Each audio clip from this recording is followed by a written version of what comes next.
मनाची कुजबुज, वेदनांचे अलगुज, नवा छंद नवा ध्यास, शोधी नवे आकाश, राखेतून मीच नवा घेतला आकार, उजळून जाई पुन्हा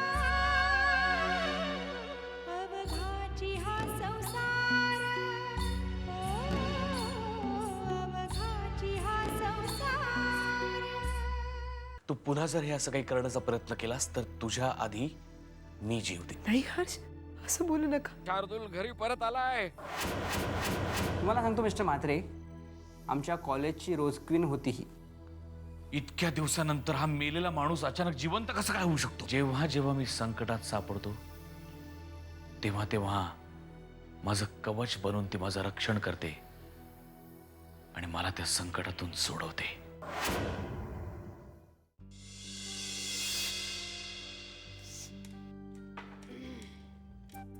हे घ्या. काय मग रोज क्वीन? अच्छा, म्हणजे तू तुझ्या कॉलेजमध्ये रोज क्वीन होतीस तर? नाही, मला नाही सांगितलंस कधी. ते महेंद्रचं उगाच काहीतरी. उगाच काय, बरोबर आहे त्याचं. आपल्यासोबत असणाऱ्या प्रत्येक सुंदर मुलीची आठवण प्रत्येक पुरुषाला राहतेच. प्रत्येकाला? हो.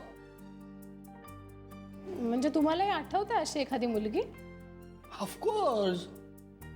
अगं, आमच्या कॉलेजची पण होती ना रोज क्वीन, आणि आम्ही सगळे तिच्या मागे. तुम्ही पण?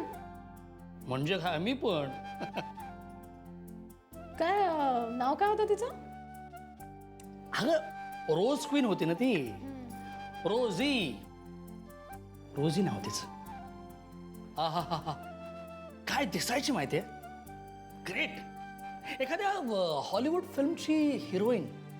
क्या बात है. मस्त. बरोबर आहे. कपडेही तसेच घालत असेल, तंग. म्हणजे तुम्ही म्हणता ना हॉट, तसे. मग काय लागणार सगळी मुलं मागे, त्यात तुम्ही पण. छान. संयुक्ता, काही जळतंय का आसपास? नाही, मला वास येतोय म्हणून म्हटलं. मी बोलत नाहीये तुमच्याशी. अगं, ए संयुक्ता, असं काय करतेस? अगं गंमत केली मी. अगं, कोणी रोजी बिझी नव्हती ग. अगं, मुळात मी ज्या कॉलेजमध्ये शिकत होतो ना, तिथे फार कमी मुळे होते, आणि आमच्या वर्गात तर एकही नाही. खरंच? तुझी शपथ. चहा घ्या. हं. बरं, मी काय म्हणते, त्या महेंद्रला बोलूया ना घरी जेवायला. आता महेंद्र कोण? असं काय करता? तुमचे बॉस महेंद्रच नाव आहे ना त्यांचं. अरे हो, महेंद्र. नाही, म्हणजे मी कधी त्यांना डायरेक्ट महेंद्र अशी हाक मारत नाही ना. मी त्यांना आपलं सर म्हणतो म्हणून. ठीक आहे, तुम्ही काहीही म्हणा, पण त्यांना घरी जेवायला बोलवा. काय आहे, ऐन वेळेला त्यांनी खूप मदत केली आपली, तर आपण एक कर्टसी दाखवायला पाहिजे ना. बरोबर आहे. आयडिया उत्तम आहे. त्यांना बोलवू आपण, नक्की बोलवू. कधी बोलवायचं? तुम्ही ठरवा आणि मला सांगा. चालेल. बरं, मी काय म्हणतोय, महेंद्र येणारच आहे जेवायला, तर मी रोजीला बोलवून घेऊ. आत्ताच म्हणालात ना, अशी कोणी मुलगी आहे का खरंच?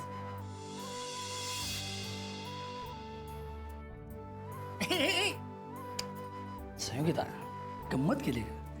अगं, रोजी नव्हती, दुसरी एक. जाऊ दे, मी नाही बोलत आहे तुमच्याशी.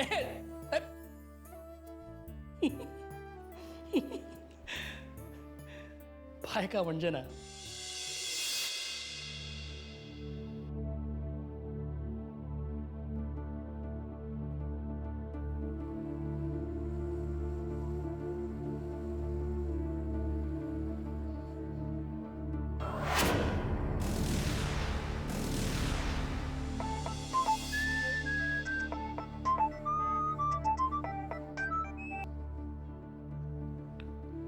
हॅलो, शारदा बोलते.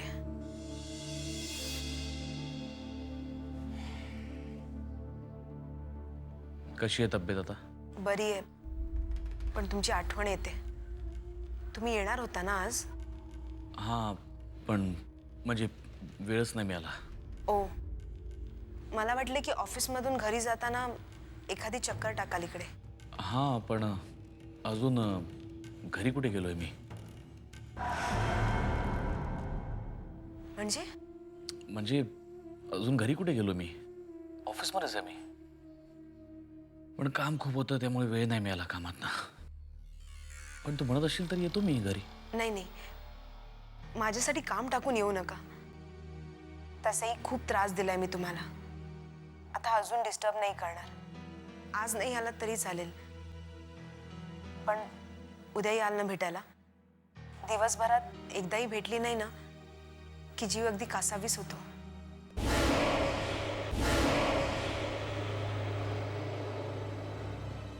इतकं प्रेम करतेस तू माझ्यावर? प्राणापलीकडे. I love you. I love you too. चल बाय, ठेव फोन. Okay bye.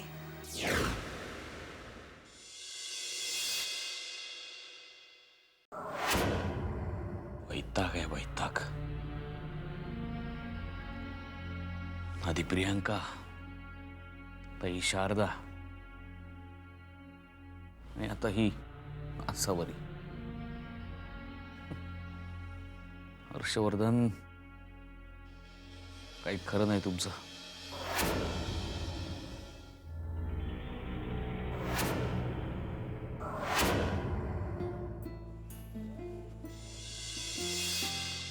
नेहा, एकटीच बसलीस? काही नाही, इथे पारावर बसलं ना की खूप बरं वाटतं. त्या झाडाखाली बसल्यावर एखादी जरी वाऱ्याची झुळूक आली ना, की सगळे ताणतणाव, टेन्शन्स विसरून जातो आपण. खरंय. पण आता काय टेन्शन घेण्यासारखं नाही. म्हणजे ते निहार प्रकरण नाही, कोण तो शार्दू, ते प्रकरण मिटलंय ना, मग आता कसलं नवीन टेन्शन? काही नाही, असंच. असंच? नेहा, तू कितीही मोठ्या हुद्द्यावर गेलीस ना तरी मी तुझी आई आहे. तुझ्या बाबतचे माझे अंदाज कधीच चुकणार नाही. मी बघतेय सावरीला भेटून आल्यापासून तुझ्या चेहऱ्यावर ताण आहे कसला तरी. सारखी विचार करत बसलेली असतेस. काय झालं बाळा, सांग ना. काही नाही ग, DYSPच्या परीक्षेला बसली ना, त्याचंच टेन्शन आलंय. वेळच मिळत नाही ना अभ्यासाला. कसा मिळेल? इतरांचा करण्यापासून वेळ काढशील तर स्वतःकडे बघशील ना. इतकं मोठं आयुष्य पडलंय तुझ्या समोर नेहा, पण तुला स्वतःच्या लग्नाची काडीची काळजी नाहीये ग. तू आहेस ना माझी काळजी करायला, मग मला काय गरज आहे? छान, उत्तम. तुला जसं तुझ्या परीक्षेचं टेन्शन आलंय ना, तसं मला तुझ्या लग्नाचं टेन्शन आलंय, कळलं? माझ्यासाठी ती सुद्धा एक परीक्षाच. ठीक आहे, मग तुला सुद्धा बेस्ट ऑफ लक तुझ्या परीक्षेसाठी. नेहा,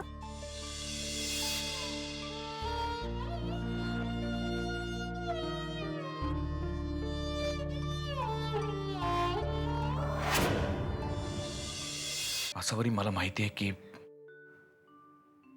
तुला खूप राग आलाय माझा. साहजिकच आहे म्हणा, मी वागलोच आहे तसा.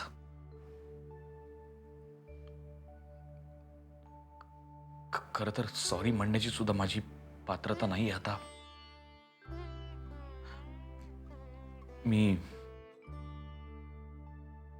तुझ्या बहिणीचा अपमान केला, तुझ्यावरती हात उचलला, मारलं तुला. I am sorry Asavari. Asavari, पण मी हे मुद्दामून नाही केलं ग, खरंच नाही केलं. आसावरी, माझ्या रागाचा पारा चढला की मला काय होतं मला खरंच कळत नाही. माझा माझा कंट्रोल सुटतो स्वतःवरचा.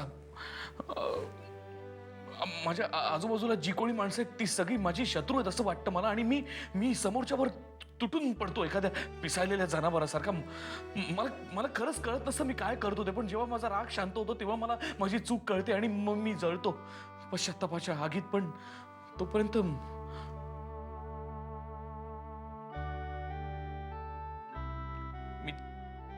मी चुकलो असावरी. मला माझी चूक मान्य आहे. तू मला समजून घे प्लीज असावरी. फक्त तूच मला समजून घेऊ शकतेस या जगात.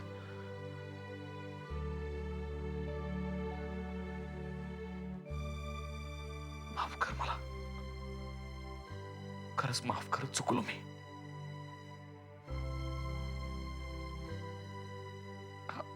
हवं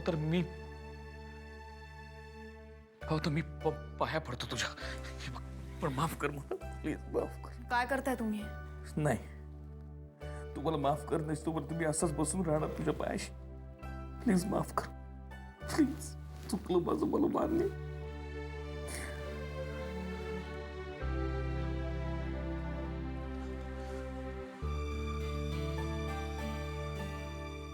तू माफ केलंस ना मला. थँक्यू असं. Thank you so much.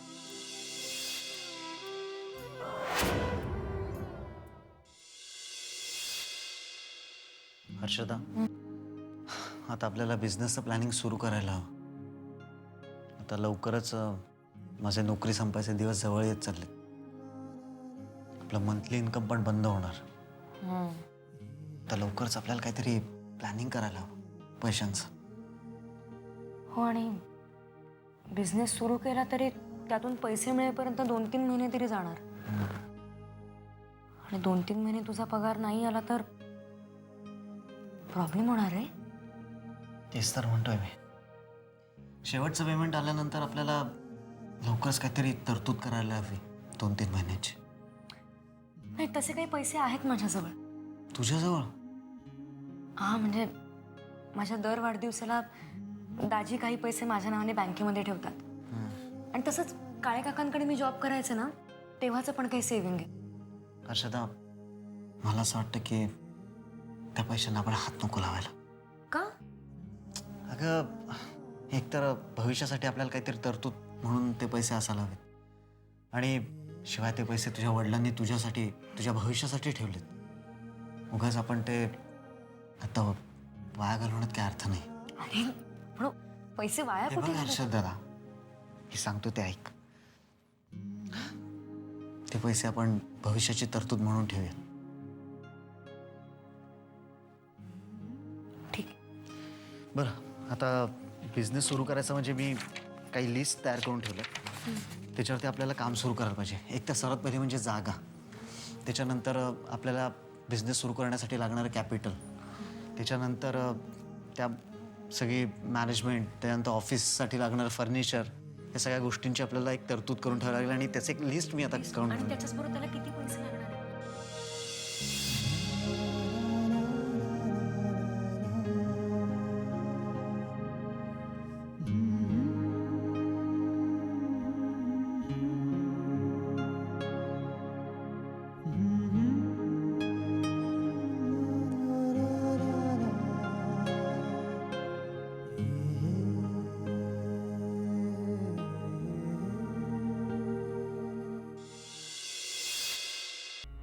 आज धनाजीरावांच्या घरी जायचंय.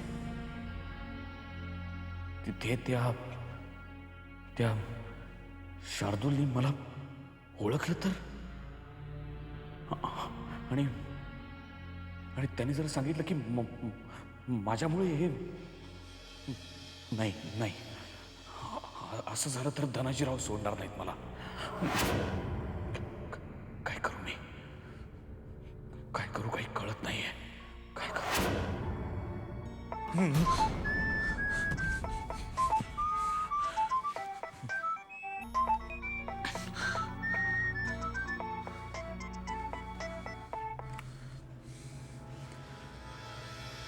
हॅलो, प्रियंका बोलते. बोल. धनाजीराव मानांकडे कधी जाणार आहेस? आज का तू सुद्धा मलाही जायचंय. वेल, आपला मार्ग एकच आहे तर मग एकत्र जायला काय हरकत आहे? ठीक आहे, निघताना फोन करतो. आठवणीने फोन कर, वाट बघते तुझी.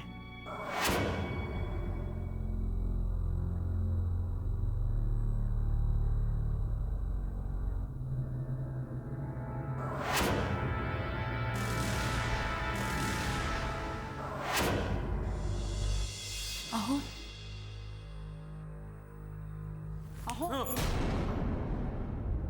काय काय झालं? काय कसला विचार करताय सकाळी सकाळी? नाही काही नाही. नाही काही नाही, थोडंसं टेन्शन आलंय. कसलं टेन्शन? धनाजीरावांनी मला भेटायला बोलवलंय, तिकडे जायचंय आज. ह्याच्यात एवढं टेन्शन येण्यासारखं काय आहे? तू बस जरा, तू बस. मला बोलायचं तुझ्याशी. मॅडम, कसा काय आहे आपला निहार? बरं आहे. उपचार सुरू आहेत त्याच्यावर. डॉक्टर घरीच येऊन ट्रीटमेंट देत आहेत. असं वाटतंय लवकर बरा होईल आता. हां, हे मात्र चांगलं झालं बघा. मॅडम, तिची लई आठवण येते बघा. असं वाटतं की त्याने इथून जायलाच नको होतं. थोडे दिवसच आपल्याबरोबर राहिला, पण आपल्याला जीव लावून गेला बघा.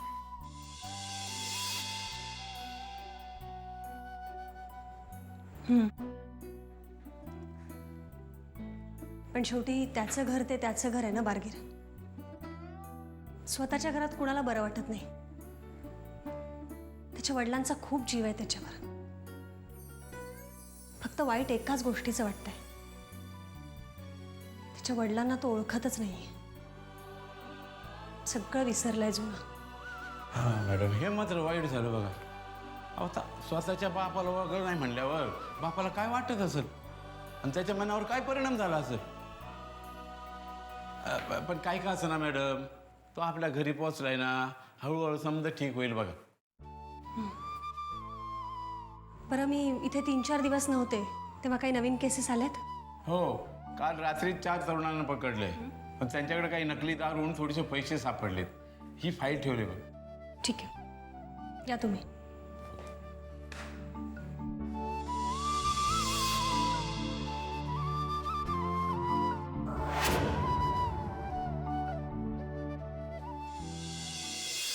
तुला कसं माहिती आहे सगळं? मला नेहानी सांगितलं. तिचा काय संबंध? अहो, तिनेच त्या शार्दूलला महाबळेश्वरहून नागपूरला आणलं ना. हो, आय सी. पण धनाजी काकाने तुम्हाला का बोलवलंय? अगं तो शार्दूल मित्र आहे ना माझा कॉलेजचा. त्यांना असं वाटतं की मला बघितल्यानंतर त्याला खूप आनंद होईल, बरं वाटेल म्हणून. टेन्शन घेण्यासारखं काय आहे? टेन्शन नाही. त्याचं काही नाही. धनाजीरावांना मी 2-3 वेळा भेटलो तेव्हा एकटाच होतो. ते म्हणाले पुढच्या वेळेला येताना आसावरीला घेऊन या. आताही मी एकटाच येईन तर बरं नाही वाटणार, म्हणून तुला विचारणार होतो की तुला शक्य का माझ्याबरोबर त्यांच्याकडे येणं? अहो, पण देवयानी. तिला घेऊन जाऊ सोबत. नको, आत्ताच ती आजारातून उठली ना, पण परत काही झालं तर? अगं आपण आपल्या गाडीने जाणार आहोत. जाताना तिची औषधं, दूध, पाणी सगळं सोबत घेऊन जाऊ ना. नको नको. ठीक आहे, मी जाईन एकटा. बरं, ठीक आहे. जाऊया. कधी निघायचंय? आज आत्ता तासाभरात. तू तयारी कर लवकर. हो, लगेच निघायचंय. चल. अगं बाई, बरं.